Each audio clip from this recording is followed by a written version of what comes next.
like a circle in a spiral, like a wheel within a wheel, never ending or beginning, like the circles that you find in the windmills of your mind.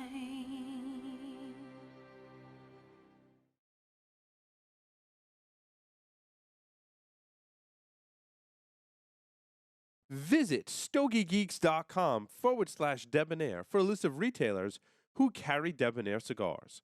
Buy some today and get a little more Debonaire. Hi, welcome back everyone to the Stogie Geeks Show.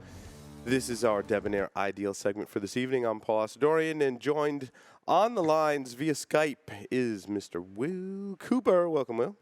Hey, Paul. I can't do that with as much enthusiasm. You can kind of tell I'm kind of losing my voice. Definitely, yeah. It's it comes with the territory. But we're going to talk about gifting cigars and some of the things that happen. And this really stems from a story from our good friend Jared, a.k.a. Ed McMahon, who comes on the show occasionally. So, Will, I'll let you tell the story because you were telling me before the show.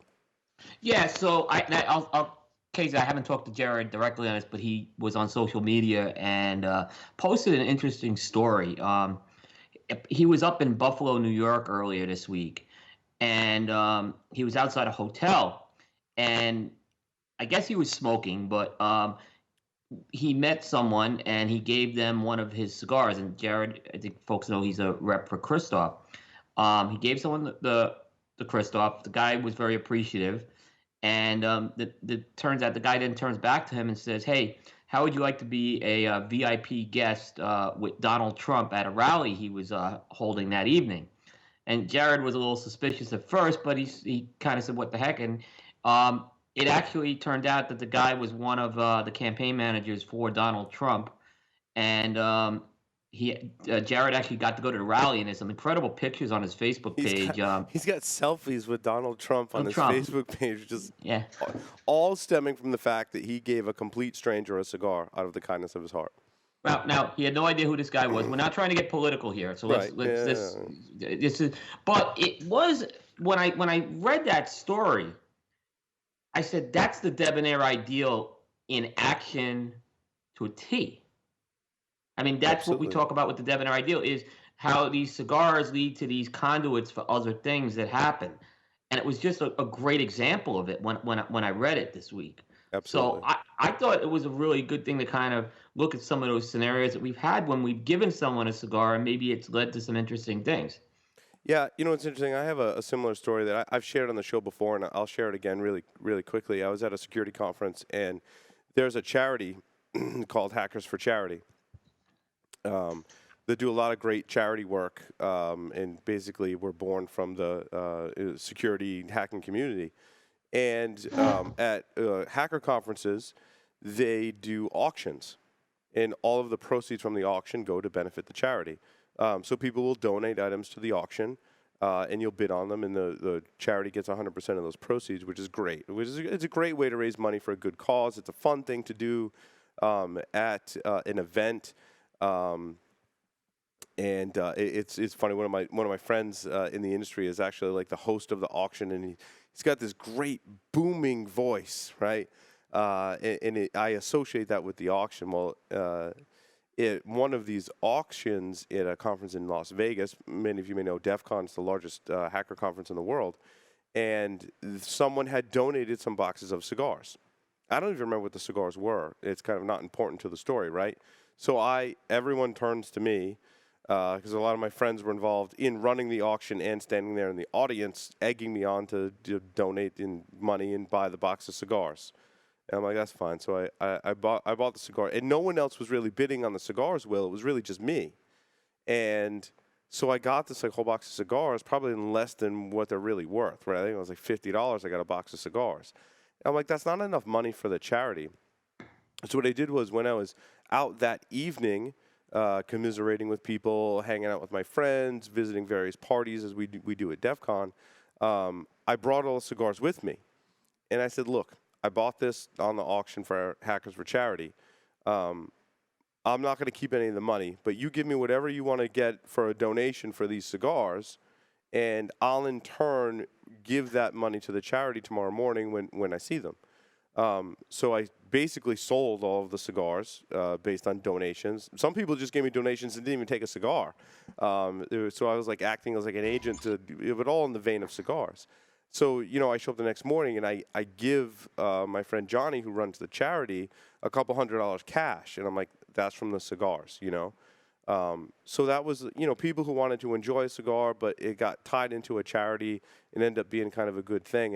And everyone was appreciative of that, which was really kind of my story about, giving cigars to people. So I thought it was really cool.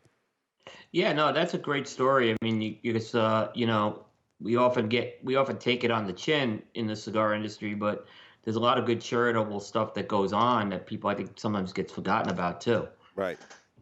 And you never know what happens when you give someone a cigar, right? Sometimes it can benefit you. And I like to think that most of the times we're just giving someone a cigar just because, right? Because that person doesn't have a cigar, they want to try a cigar, and we just give them one, right? And there's been lots of situations, and oftentimes it's in situations like Jared was in, where you're not at a cigar store or a cigar lounge or a cigar event, right? You're outside of the industry, so to speak, industry event, and you give someone a cigar. And I can remember times, and for me, like that's when I'm with my security community and all my hacker friends, and I see someone like lighting up this like heinous drugstore cigar. I'm like, what are you? And I smell it, and I'm like, what are you smoking? I'm like, smells terrible. And I'm like, here, have this cigar. And I actually gave someone one time, it was a Cuban cigar that was plugged. I mean, it wasn't plugged, but it was, the draw was tight, and I decided not to smoke it. I'm like, smoke that one, right? And we're all drinking, and we're all friends, we're all having a good time. He's like, well, this is way better than the one that I lit up, right? And you do it without being selfish, right? And don't expect anything in return. But as in Jared's case, right, sometimes there is a benefit, and you can make friends through the gifting of cigars. And it very much speaks to, I think, what's often lost today because of the anti-tobacco movement is kind of those positive things and those relationships that are formed because you have this common bond of, I shared a cigar together, right?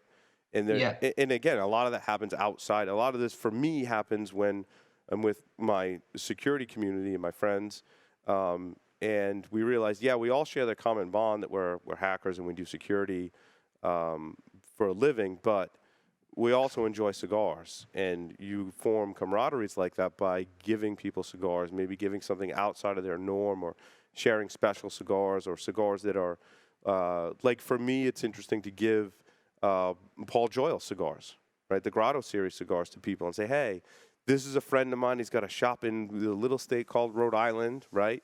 And maybe this person's from some other country or another state across the, far away from Rhode Island, and they get to experience something that's kind of like local too, right? We do that a lot of times with spirits, right? You have a local beer. Maybe someone that has a small brewery is a friend of yours, and you give that beer to someone else. Like that kind of speaks to me to like that Debonaire experience, that you're sharing some things that with someone that's outside of the scope of, in Jared's case, politics, in my case, the security community, and kind of using that as a vehicle to spark conversation and develop relationships, really. Yeah, absolutely. And I know, Will, you do that in your day job, too. I don't know, you don't like to talk about your day job on the show, but you do that in your day job as well. Yeah, I mean, it's amazing when, I go to these conferences and, a lot of people will congregate at the bar at night. And they know me as a cigar guy in my company. It's not really a big secret. And I take a lot of cigars with me. And, I just say, hey, you want to go out and have a cigar? And they say, yeah, let me go into the bar and buy one. I'm like, no, I got it, Right. And, and they're like, they want to pay me for them. I'm like, no. Yeah, like this is how we roll. It's like buying, it's like, hey, you could buy me a drink or something. This is the same type of thing as buying a round of drinks, is what I explain. Right. Where hey, I don't mind buying a round of cigars here. That's Absolutely. Just kind of we roll a little different. The other interesting story I had this goes back to, and I remember it was December 2011, and I was on an outdoor patio somewhere. I think it was in like Maryland at night. Oh, it was in Raleigh, North Carolina. So it was a little cool out that night, but it was December, and I'm smoking a Liga Privada #9. And some guy comes up, he lights up a cigar, and we just start talking. Really nice guy, and he says, "Yeah, I love those Liga Privadas." He goes, "I heard they just came out with this new Liga Privada called the Feral Flying Pig." He goes, "I can't wait to try that one." Right now, I happen to have my 5 case, my hard 5 case, Yep. and he didn't see my hard case. I know because it was in my backpack, and I go in there and I pull it out, and I gave it to the guy. And he was like real appreciative. Like thanked me. So he went and he smoked it, and we talked for a while, and then he left. And then I went, and there was a bar where we took some drinks, and I went to go pay my bill, and the guy had taken care of the bill. Right. Yeah. That's And awesome. yeah, he just went and took care of it. Like So many stories like that. The person I used to work with in security. I gave him an Opus X. He wanted to try Opus X. I happened to have one similar story to you, Will. And he was big into pipes, and he sent me a whole bunch of pipe tobacco, which is really cool. And also in Florida, it was interesting. I was teaching at a security conference, and some of my students actually asked me, they're like, hey, and it was at the Marriott in Orlando, Will. I don't know if you've been there. There's a really big Marriott in Orlando, close to Disney property. And they have a humidor. And I mean, they charge a premium for that. And again, I mean, it's probably lower volume for them, right? So they're making up with it with a higher margin. And it's a good convenience factor. I don't have to leave the hotel property to go buy a cigar. But a couple of my students are like, hey, we have a car.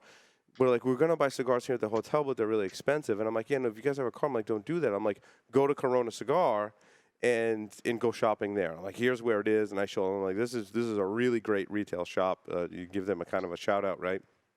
And and I know you were there recently too, Will. And so they go there and they come back. They're like, Paul, oh my God. They're like, the selection of cigars. They were like, that was like a whole experience. It was like a Disney World trip for them of cigars. They were like, that was an amazing experience. We got all these cigars, and all my students were smoking cigars because I didn't give them a cigar, but I just showed them where the local shop was, because again, I'm known as the cigar guy, right? So they're like, hey, where do we go buy them? So I'm like, you're lucky. There's an awesome store right not too far from here. So yeah, and I've had many conferences in Orlando as well, and usually I drive to Orlando because it's not a hard drive from Charlotte. You can make it in about 7.5 hours with no traffic, right? And believe it or not, it's almost the same time going door to door to the airport. So I usually have a car, where most people take a cab from the airport. So and I'm not the big drinker. So usually I will take a group out to Corona, and most of the time these people aren't aware of that store and the experience in there, because that is it's a cigar. It's almost like a supermarket when you go in there. It is. There's aisles and aisles of stuff. Oh, it's awesome. Yeah. It's really awesome. Yeah, and they have great staff there too. They really do. Yeah, their staff was really awesome in there. I do have to say, and I don't have any negative experiences when I visit cigar shops across the United States. So it really speaks to the brick and mortar stores and how much they pay attention to customer service.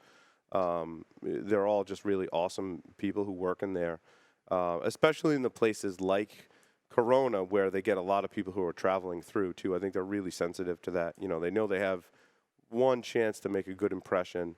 And it works well for them, because then we speak highly of them, after we shop there. So, yeah, it's interesting because I do know Jeff, the owner. Now, Jeff, the owner, is not in the store a lot. He's got 3 stores, so he's floating around. But so I go in there a lot, and I've gotten to know a couple of the staff guys, and my son and I have gone in there. But the funny thing was, I was at the Davidoff dinner at IPCPR, and a couple of Jeff was there with a couple of his staff members, and I don't really talk about, we have a show. People do know who we are. But I just want to go in and just be a cigar smoker. And this guy comes up to, you didn't tell me you were the guy from Stogie. I should have realized that. He goes, I should have realized that. He goes, till Jeff told me. He goes, I watch you guys. Yeah, I know the show. But it was, I just don't want to make a big deal about it. Yeah, but it was really I won't make a big deal about it, Will, but I will disclose, like, I'll introduce myself to the person. I'm like, hey, I'm Paul. Hey, I run the Stogie Geeks show, so that they know, like, I put it in context. Like, I'm not the typical cigar smoker, and what I'm looking for when I visit a new shop, especially, and the reason I introduce myself as being from the show is I'm looking for a lot of new cigars I haven't smoked because I want to Right. review them, and all of the retailers are really awesome, and they pick up on that, and they can take me to some of the new cigars they've gotten in, some of the exclusives. So I'm getting stuff that I haven't smoked so that I can review them. So I do recommend you do that. I know it's kind of like, you feel like you're tooting your own horn. I totally get that. I don't talk. Yeah, I don't give them a sales pitch about the show or tell them to listen. I'm just like, look, I'm a cigar reviewer. I want to, get a bunch of different stuff. So. But the interesting thing is what one of the guys said to me was, now I know why you never asked, because every time they always ask you if you want the cigar cut and lit. Right. And I'll always say no because I usually want to, especially if it's something I haven't smoked before. I'm not necessarily reviewing it, but I do want to have the dry draw. Yeah. So he said, now I know why you've never taken us up on a cut and light. And I've gotten pretty particular reviewing cigars, Will, about how I cut it and how I light it even. Like which cutters and lighters I use on specific cigars, depending on the shape, depending on padrones or kind of, the caps can be kind of finicky, like that kind of thing. Like I'm a snob when it comes to cutting and lighting. So I typically do it myself as well. Yeah, it's a good point. That's a good point. I think I'm like that as well. Well, awesome. That concludes our Debonaire Ideal segment for this evening. Make sure you give the gift of cigars. You never know what could happen, and it's just the right thing to do. Yep. So with that, we're going to take a short break, come back, and talk about our stogies for this week. So stay tuned. Don't go anywhere.